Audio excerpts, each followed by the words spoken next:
গুরুর চরণে প্রণাম জানিয়ে শুরু করছি ভাগবত কথা। তো কদিন আগে ভাগবত পাঠে গিয়েছিলাম। সেখানে ভাগবত পাঠের পরে আমার এক বাবাজি প্রশ্ন করলেন যে, বাবাজি,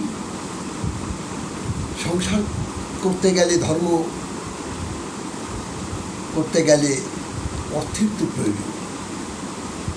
তো আমি পাঠের শেষে তাকে বললাম, অবশ্যই অর্থের প্রয়োজন আছে। সংসার ধর্ম পালন করতে বলেছে। মহাপ্রভু নিজে সন্ন্যাস নিয়েছে, কিন্তু এই কলিহত জীবকে সংসার ধর্ম করার কথাই তিনি বলেছেন। তবে একটা কথা কি জানেন বাবা,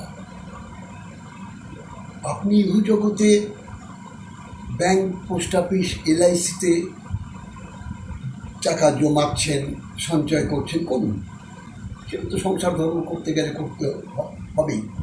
কিছু দান ধ্যান পুণ্যকর্ম করছেন, কিন্তু পরকালের, অর্থাৎ ইহকাল আর পরকাল, এই যে দুটো কাল, তো এখানে তো আপনি ভালো মন্দ যজ্ঞচস্য সেবা করে খেয়ে দিয়ে আপনি সংসার ধর্ম পালন করে চলে যাচ্ছেন। তো ওপারে গিয়ে হিসেব দিতে হবে তো। যেদিন যাওয়ার বেলা হয়ে যাবে, কেউ থাকবে না, সঙ্গে কেউ থাকবে না গো। যেদিন যাওয়ার বেলা হয়ে যাবে, বুলাবা এসে যাবে, ডাক এসে যাবে, ওখানে গিয়ে তো হিসেব নিকেশ দিতে হবে।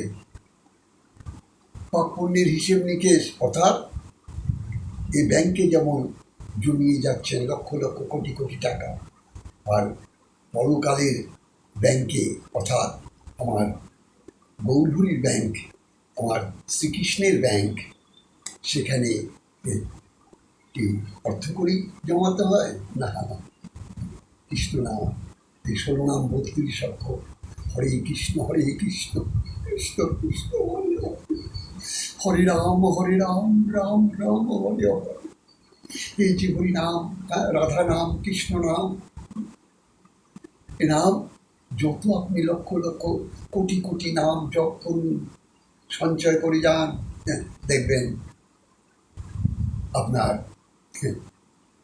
ওই ডেবিট ক্রেডিটের ব্যালেন্সে, আপনার জমা খরচার যে ব্যালেন্স, সেখানে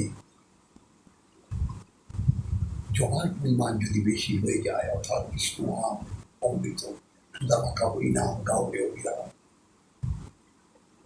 তাহলে আবার আপনার যদি মনুষ্য হলে জন্ম হয়, তাহলে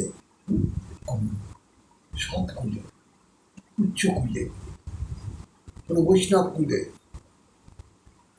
অবশ্যই হবে। বিপদে যাবে না মনুষ্য জন্ম, আর যেতেই বা দেবো কেন? তাই আমরা সদা সর্বদা পরকালের জন্যে একটু, শেষের দিনে কেউ থাকবে না। যাকে ভাবছেন, যার কথা ভাবছেন, এই সাংসারিক জীবনে কেউ সঙ্গ দেবেন না। তাই পরকালের চিন্তা করে আমাদেরকে নিজের পথে হতে হবে। আর কৃষ্ণ নাম, হরিনামে, রাধা নামে আমাদের বক্ষ ভাষাতে। জয় রাধে, জয় নিতাই।